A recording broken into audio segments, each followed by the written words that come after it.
ओए, ये क्या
यार जानी नहीं आ रहा लेक्चर।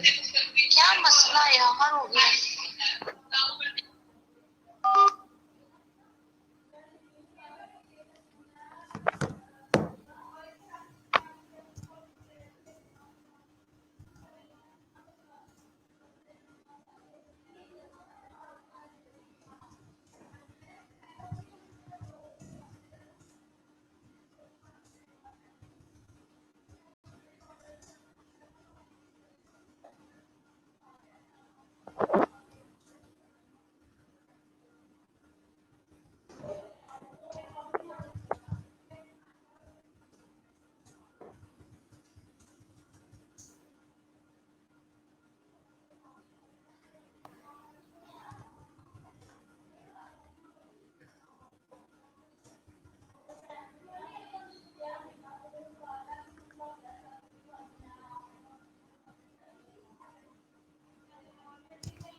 अब वॉइस क्लियर हुई है क्लास मेरी?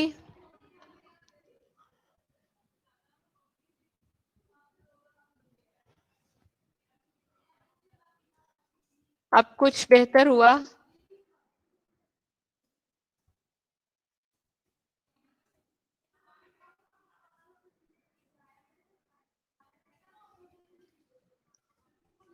ठीक है, अब आ रही है यानी कि चले, शुक्र है। अच्छा, मैं ये कह रही थी कि मैं वायरसेस आप लोगों को एक दफा रिपीट करवा रही हूँ, ताकि जो है ना वो थोड़ा सा, मुझे लग रहा था कि ये थोड़ा सा डिफिकल्ट है आप लोगों के लिए, तो और इसमें आप लोग थोड़ा सा कंफ्यूज भी थे, तो मैं इसको इसको मैंने जो है ना वो टॉप प्रायोरिटी पे रखा है कि मैं इसको पहले रिवीजन में ले हूँ, क्योंकि बैक्टीरिया आप लोगों को काफी हद तक जो है वो मुझे पता है उसके कॉन्सेप्ट्स हैं। ठीक है, तो लर्निंग ऑब्जेक्टिव में जैसे कि हम रिवाइज कर रहे हैं, पहले भी हम लोगों ने पढ़ा है, history of the viruses discovery पढ़ेंगे हम, कैरेक्टरिस्टिक्स ऑफ द वायरसेस हैं and comparison its to living cell, origin of the viruses है, explain virus component and shape है, करेक्टराइज बैक्टीरियोफाज है, contrast bacteriophage, lytic and lysogenic, life cycle है, describe the life cycle of an enveloped DNA and RNA virus, उसके बाद states the characteristics of viroids and prions. सबसे पहले history of virus discovery. Virus की discovery क्या कहता है? In the late 1800 botanist had been trying to find the cause of the tobacco mosaic disease. ठीक है, जो बोटेनिस्ट है, मैंने आपको पहले भी बताया था, तंबाकू के पत्ते होते हैं जिनको टोबैको मोज़ेक डिजीज, खास किस्म की बीमारी है जो कि इनमें होती है, तो तब उस वक्त ये डिस्कवर हुई थी। 1892 के अंदर एवियंस्की था जिसने ट्राइड किया था filter of the SAP of the infected tobacco plants, ठीक है, and removing particles the size of the all non bacteria. सही है, ये उसने एक एक्सपेरिमेंट किया था कि ये उसके पास सोल्यूशन था जिसमें तमाम बैक्टीरिया और वायरसेस मिक्स थे। उसने यहाँ पे एक फनल लगाई, ठीक है, फिल्टर लगाने के बाद जब उसने इसको मिक्स किया सोल्यूशन को और फिल्टर पास आउट किया, तो इस फिल्टर जैसी छाननी में से वो बारीक पार्टिकल निकल गए जो कि बहुत छोटे थे, बैक्टीरिया बड़े साइज के थे, वो ऊपर रह गए। ठीक है, तो जब इसको लैदा से एक फ्लास्क में निकाला गया तो ये देख रहे हैं कि वायरसेस रह गए और बैक्टीरिया ऊपर ही रह गए। History of the virus discovery कहता है the filtrate was full capable of producing the original disease in the new host. New host के अंदर वो जो फिल्ट्रेट था वो डिजीज कॉज करवा सकता था, और वायरसेस की भी यही प्रॉपर्टी है कि उनको डिजीज कॉज करवाने के लिए किसी भी लिविंग बॉडी की जरूरत होती है, what ever it would be animal, human और प्लांट सेल। ठीक है, nothing could be seen in the filtrate using the most powerful microscope, nor could anything be cultivated from the filtrate। ठीक है, ना तो हम उससे बना सकते हैं कुछ, उसी सूरत में बना सकते हैं जब तक कि हमारे पास कोई जानदार चीज मौजूद हो। एवेंस्की concluded that the bacteria was so small or they made a filterable toxin। ठीक है, कहते हैं वो बहुत ज्यादा स्मॉल होते हैं और उनको कह सकते हैं कि वो फिल्टरेबल टॉक्सिन बना सकते हैं इसे हमारे पास। History of the virus discovery में डच बॉटनिस्ट था फिर नेम जिसको हमने मार्टिनस बेजिंग का कहा, उसने रूल्ड आउट किया फिल्टरेबल टॉक्सिन का और कंक्लूजन निकाला कि अनडाइल्यूटेड इन्फेक्शन कॉज करते हैं और agent can not be cultivated on the nutrient media. उसको हम न्यूट्रिएंट मीडिया पे इसलिए नहीं ग्रो करवा सकते जैसे हम बैक्टीरिया को करवा लेते हैं, क्योंकि जो आपका वायरस होता है वो क्या होता है, वायरस आपका लिविंग एजेंट जरूर होता है, लेकिन in spite of this thing कि वो लिविंग एजेंट होता है, उसकी कल्टीवेशन इसलिए नहीं हो सकती क्योंकि उसको किसी ना किसी एक लिविंग होस्ट की जरूरत हो सकती है। वो एनिमल भी हो सकता है, प्लांट भी हो सकता है, ह्यूमन भी हो सकता है, कुछ भी हो सकता है। 1935 के अंदर स्टैनले ने डिस्कवर्ड किया एक एजेंट जिसके उसने आफ्टर क्रिस्टलाइजेशन, मतलब वायरस की उसने क्रिस्टल्स बना ली थी उस पानी से। वायरस की कैरेक्टरिस्टिक्स में अगर देखें तो viruses are not classified into any of the biological classification system. मैंने आपको बताया था कि अगर तो वो फिजा में मौजूद हैं तो वो they are act like a crystals, बेजान क्रिस्टल्स, ठीक है, नॉन लिविंग क्रिस्टल्स। लेकिन जैसे ही वो किसी भी ह्यूमन बॉडी के अंदर या किसी भी लिविंग थिंग के अंदर एंट्री मारते हैं तो वो एज अ लाइफ गुजारते हैं, लाइफ के तौर पे पार्टिसिपेट करते हैं। आगे आ गया वायरस कैरेक्टरिस्टिक्स। वायरस कैरेक्टरिस्टिक्स में नॉन लाइफ और लाइफ। नॉन लाइफ में आप देख रहे हैं they are acellular with no cell nucleus, organelles or cytoplasm, therefore they don't have the components necessary to carry metabolic activities independent। viruses cannot move and reproduce on their own। ठीक है, अपने तौर पे ये reproduce भी नहीं कर सकते, independently ये metabolic activity भी नहीं use कर सकते हैं और acellular होते हैं with no cell nucleus organelles। ठीक है। लाइफ अगर है तो they could only reproduce within the living cell, जिस भी होस्ट के अंदर एंटर होंगे उसको उसकी मेटाबॉलिक मशीनरी को यूज करेंगे, उसकी सारी चीजों को यूज करेंगे। So they use their genetic information to force the host cell to replicate themselves, obligate intracellular parasite.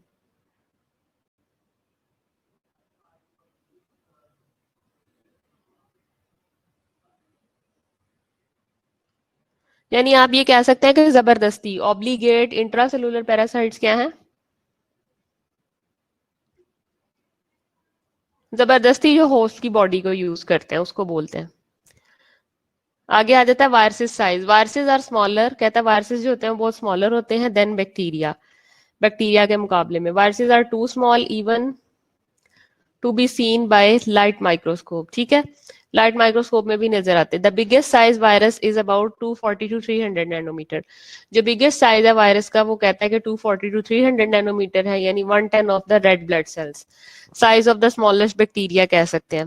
The tiniest virus is 20 nanometre, smaller than ribosome. और जो सबसे छोटा है वो 20 नैनोमीटर है, स्मॉलर देन अ राइबोसोम, जितना एक राइबोसोमल यूनिट होता है उससे भी छोटा। आगे वायरसेस की ओरिजिन के बारे में कुछ हाइपोथेसिस थे। वो ये कहता है कि according to a hypothesis viruses are bits of nucleic acid that escape from cellular organism. यानी कि मैंने आपको बताया कि बेसिकली वो एक हवा में तैरता हुआ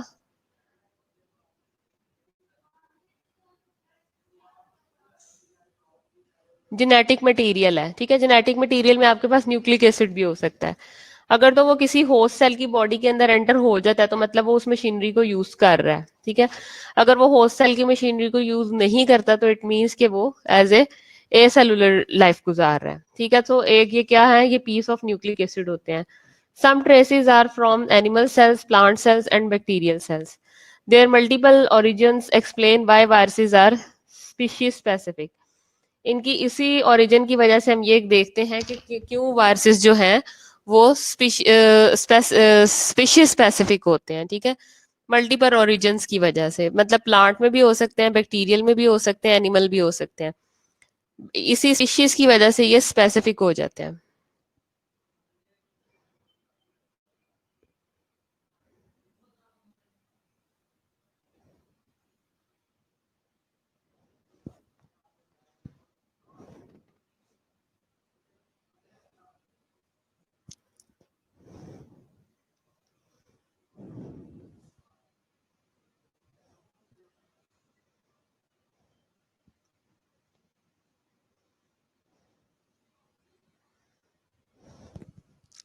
अच्छा, उसके बाद कहता है there multiple origins explain why viruses are specific species, however some other have broader range of host cells. कईयों में जो होती है वो ब्रॉडर रेंज होती है, एक से ज्यादा होस्ट के अंदर वो ग्रो करने की कैपेबिलिटी रखते हैं। उसके बाद virus component. Virus consist of only nucleic acid, DNA और आरएनए जिसे बोलते हैं। डीएनए और आरएनए जो होता है वो डबल स्ट्रैंडेड भी हो सकता है, सिंगल स्ट्रैंडेड भी हो सकता है। उसके बाद उसके ऊपर प्रोटीन का कोट आ जाता है या कैप्सिड आ जाता है। जैसे मैंने आपको बताया था हम सर्दियों में प्रोटेक्ट करने के लिए खुद के ऊपर कोट पहनते हैं, इसी तरह वायरस ने क्या पहना होता है, प्रोटीन का कोट पहना होता है, ठीक है, जिसका फंक्शन क्या होता है, प्रोटेक्शन, प्रोटेक्ट करना, जेनेटिक मटेरियल। और यही जेनेटिक मटेरियल है जो कि वायरल इन्फेक्शन के अंदर प्रोसेस करता है। ये वायरल इन्फेक्शन जो कि होस्ट के अंदर प्रोसेस कर रहा होता है उसमें कह सकते हैं, या फिर आप कह सकते हैं कि वायरस जब अपनी मल्टीप्लिकेशन कर रहा होता है तो उस टाइम पे ये जेनेटिक मटेरियल है जो कि आगे वेव कर रहा होता है, ठीक है। उसके बाद कहता है in some viruses there is an outer envelopes. कुछ वायरसेस के अंदर जो होता है वो एक आउटर इन्वेलप होता है, ठीक है, दैट इनक्लोजेस दी कोट, जो कि इनक्लोज कर देता है कोट को, and made of the parts of the previously infected cells, ठीक है, जो कि प्रीवियसली इन्फेक्टेड सेल्स बनाता है। A complete virus that consists of the genetic material, the protein coat and the envelope is called virion. Virion क्या होता है, यानी कि जिसमें टोटल वायरस का जेनेटिक मटेरियल आ जाता है, उसका प्रोटीन कोट आ जाता है और उसका एनवेलप आ जाता है। ये आप देख रहे हैं वायरस के कंपोनेंट्स। ये ग्लाइकोप्रोटीन है जो बाहर अटैच है, ये अंदर इसका एनवेलप है, उसके अंदर ये कैप्सिड है, ये जो आप देख रहे हैं। उसके बाद आगे ये डिसाइड करता है अंदर के वो सिंगल स्ट्रैंडेड है, डबल स्ट्रैंडेड आरएनए है या डीएनए, ये भी बाद में डिसाइड होता है। उसके बाद शेप्स की बात करते हैं। Virus shape can be based on capsid. Helical हो सकती है, पॉलीहेड्रल हो सकती है, कॉम्प्लेक्स कॉम्बिनेशन हो सकता है। हेलिकल होगी तो रॉड शेप्ड होगी, for example tobacco mosaic viruses जो होते हैं। पॉलीहेड्रल होगी या आइकोसाहेड्रल, मैनी साइडेड शेप, बहुत से साइडेड शेप होती हैं, फॉर एग्जांपल एडिनो वायरस। उसके बाद कॉम्प्लेक्स कॉम्बिनेशन के अंदर both by having structure like tail, helical and polyhedral, for example bacteriophages. सही है। आइकोसाहेड्रल में मैंने आपको बताया था there are many shapes, there are many faces, ठीक है। और अगर हेलिकल और पॉलीहेड्रल मिक्स हो जाए तो वो कॉम्प्लेक्स कॉम्बिनेशन बन जाता है, और बैक्टीरियोफाजिस होते हैं ज्यादातर इस तरह के। Most enveloped virus have spherical shape, for example influenza virus. और ज्यादातर जिनकी शक्लें मिलती जुलती हैं वो स्फेरिकल शेप के होते हैं, और उनको इन्फ्लुएंजा वायरसेस भी कहा जाता है। ठीक है, ये आप देख सकते हैं, ये रॉड शेप्ड है, इस तरह से रॉड से बने हुए हैं। ये बैक्टीरियोफाज है, इसमें आइकोसाहेड्रल और हेलिकल दोनों मिक्स होते हैं। ठीक है, ये एडिनो वायरस है, ठीक है, और ये एड्स का वायरस है जिसे एंटी रिट्रोवायरल। उसके बाद virus classification. Before virus are classified according to the type of the host that they infect. ठीक है, मतलब ये डिपेंड करता है कि होस्ट की टाइप क्या है। होस्ट की टाइप के मतलब कि किस किस्म का होस्ट है जो कि मौजूद है, और उस पर बेस कर रहा होता है।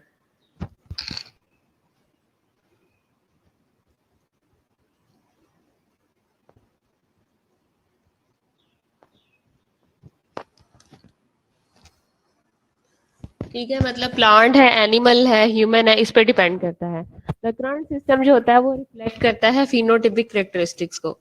फिनोटिपिक और जीनोटिपिक में ये डिफरेंस आ जाता है कि फिनोटिपिक कहते हैं जो कि हम बाय फेस जस्ट जज करते हैं कि उसका नाक कैसा है, मुंह कैसा है। जीनोटिपिक ये होता है कि उसका जेनेटिक मेकअप किस किस्म का इसमें होता है।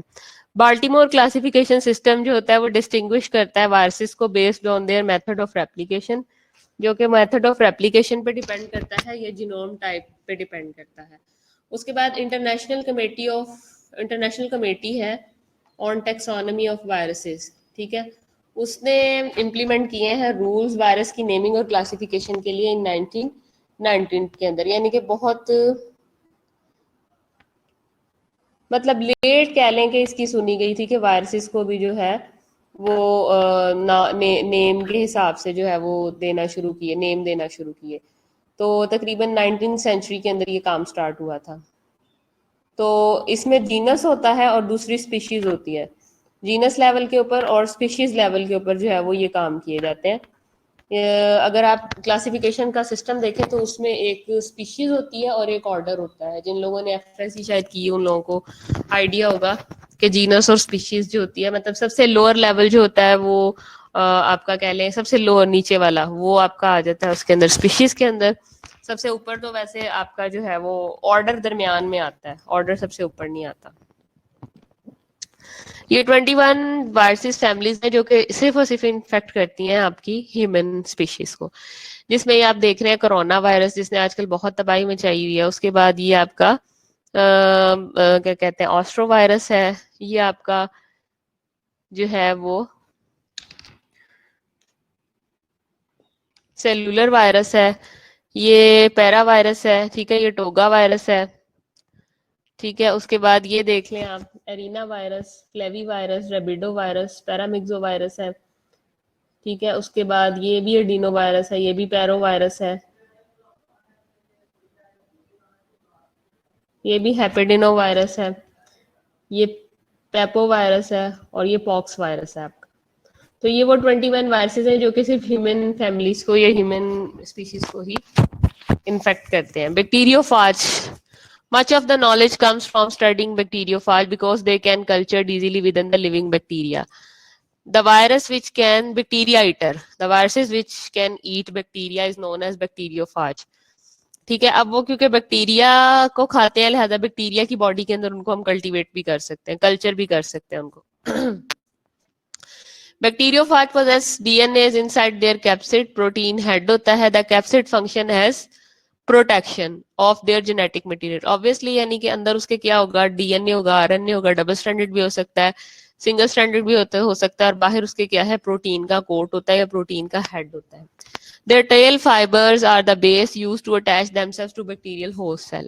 टेल फाइबर्स क्या होते हैं, वो धागे धागे से जो कि हेल्प करते हैं उस बैक्टीरिया को होस्ट सेल के साथ अटैच होने के लिए। The tail is the channel for their genetic material to be injected into the host cell, ठीक है। और टेल का ये फंक्शन होता है फॉर देयर जेनेटिक मटेरियल, कि उस जेनेटिक मटेरियल को इंजेक्ट करना होस्ट सेल के अंदर। ये बैक्टीरियोफाज है, बैक्टीरियोफाज स्ट्रक्चर है, ये आपके पास हेड है, ये टेल है, ये टेल फाइबर है।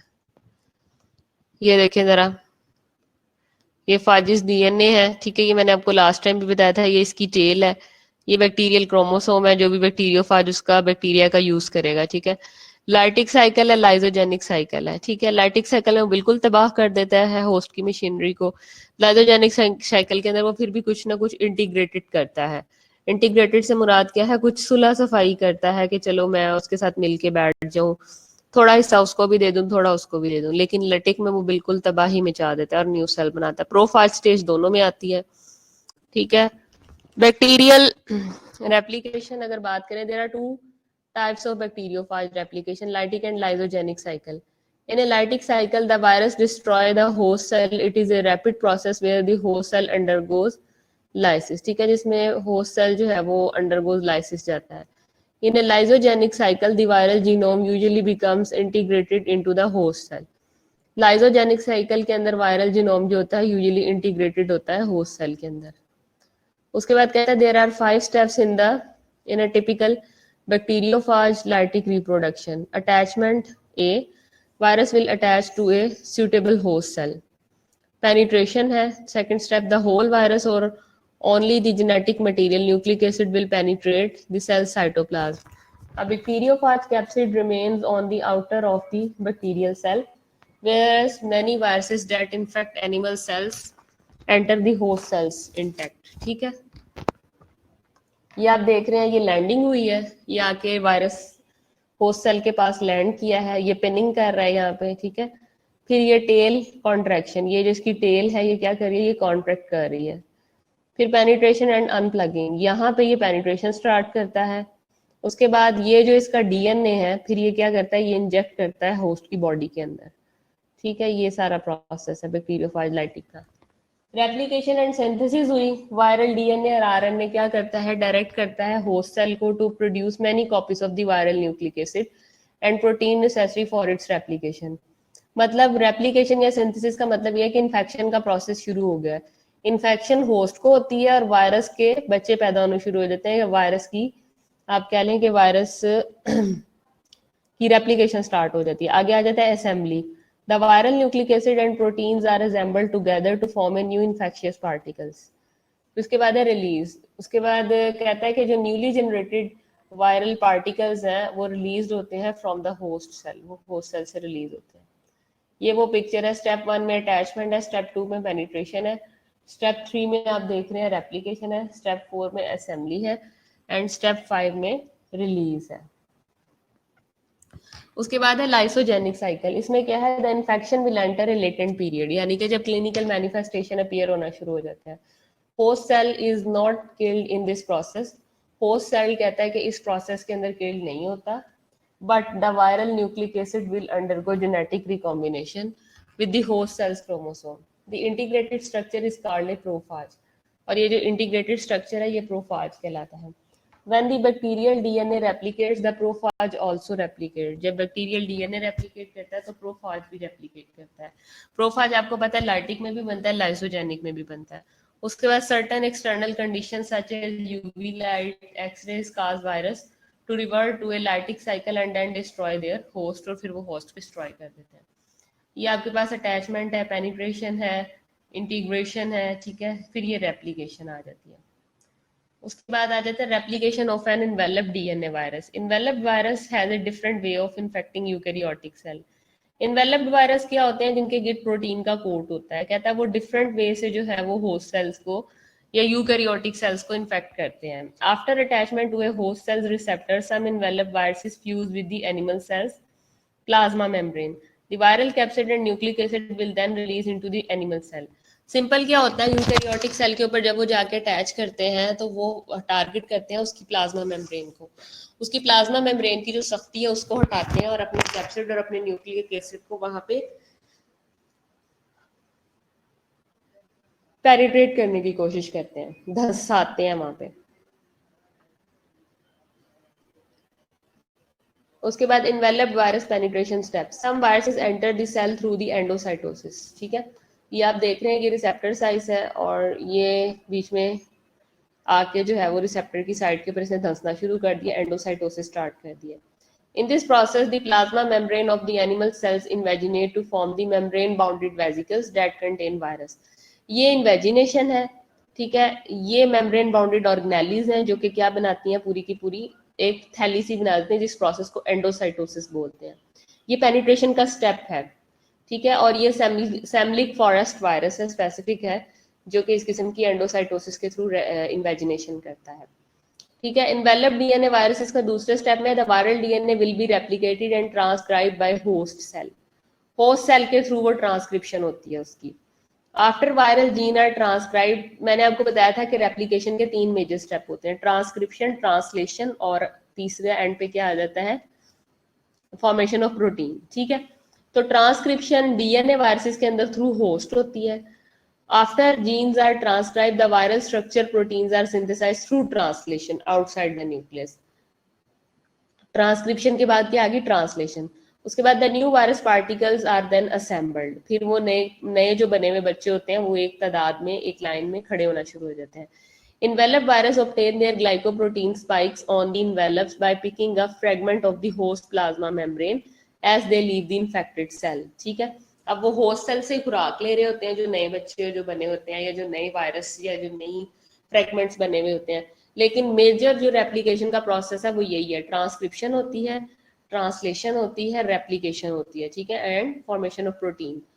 उसके बाद आरएनए वायरस की बात करें, कहता है द वायरल जीनोम, जो कि सिंगल स्ट्रैंडेड आरएनए है, function as template for synthesis of complementary RNA strand. ठीक है, वो फंक्शन करता है as a template for synthesis of complementary RNA strand. Some complementary strands become messenger RNA. ठीक है, कुछ कॉम्प्लीमेंट्री स्ट्रैंड कौन सा, मैंने आपको बताया था बेसिक सांचा स्ट्रैंड कहते हैं, सांचा जिसके ऊपर आके जीन ने अटैच होना होता है।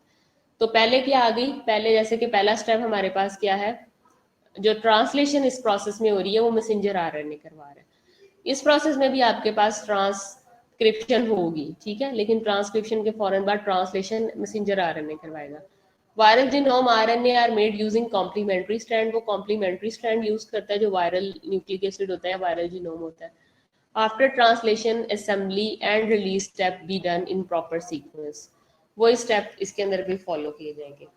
रिट्रोवायरस जो एचआईवी का वायरस है उसके अंदर देखें, उसने बताया है virus attach through specific glycoprotein and enter through endocytosis. ठीक है, एंडोसाइटोसिस वही जो जिसमें सेमिल की फॉरेस्ट वायरस जैसे करता है, इन्वेजिनेशन करता है। Digestion of capsid through cellular enzyme, ठीक है, कैप्सिड जो है वो खाया जाता है थ्रू सेलुलर एंजाइम, यानी कि जो आपके सेल के एंजाइम है। Viral RNA is a template for complementary DNA sense by reverse transcriptase. Reverse transcriptase के थ्रू जो है वो कॉम्प्लीमेंट्री डीएनए बनाता है। फर्स्ट डीएनए बनता है, फिर सेकंड डीएनए बनता है रिवर्स ट्रांसक्रिप्टेज से। उसके बाद डीएनए इनकॉर्पोरेट किया जाता है, धंसाया जाता है with cell DNA as a pro virus.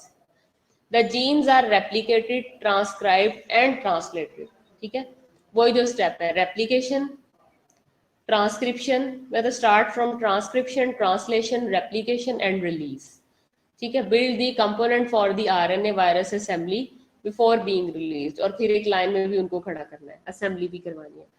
उसके बाद H1N1 वायरस इन्फ्लुएंजा वायरस है, isolated from patient found that it is made up of genetic elements from 4 different flu virus, North American Mexican influenza, North American avian influenza, human influenza and swine flu influenza. उसके बाद virus like agent, जैसे कि हमने पढ़ा था, prion हो सकते हैं और विरियोड्स हो सकते हैं।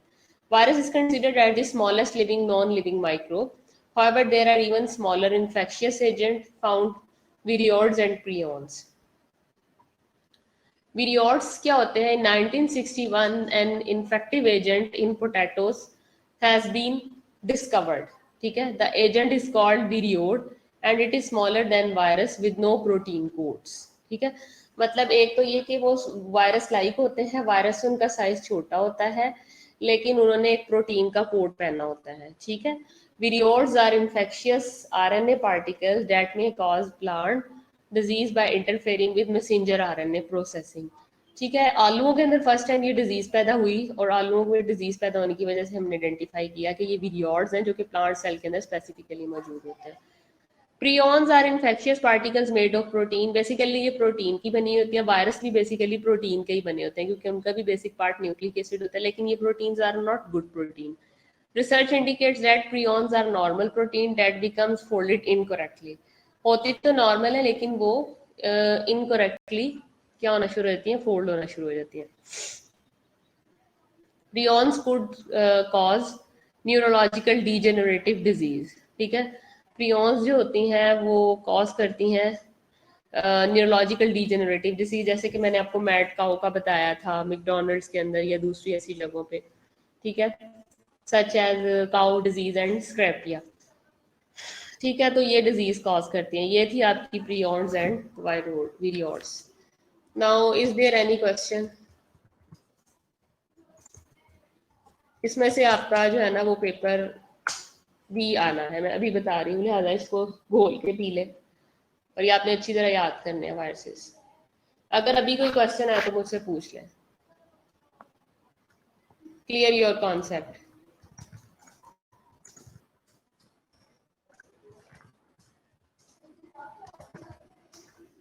इसमें मैंने दो तीन चीजें आपको बतानी है कि जब भी डीएनए या आरएनए वायरस की रेप्लिकेशन होती है, ठीक है, उसमें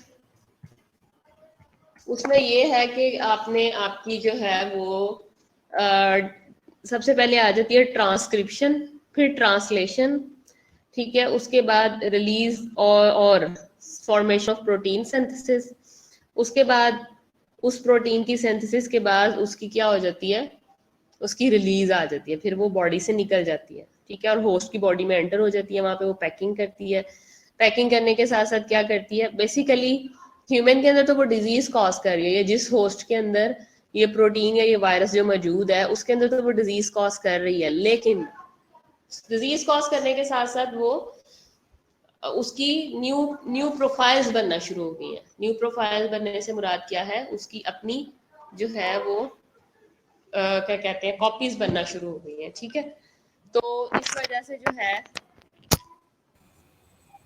जी मैं कहा, हेलो, जी जी जी मैं होने लगी हूँ offline. Okay okay okay okay, thank you.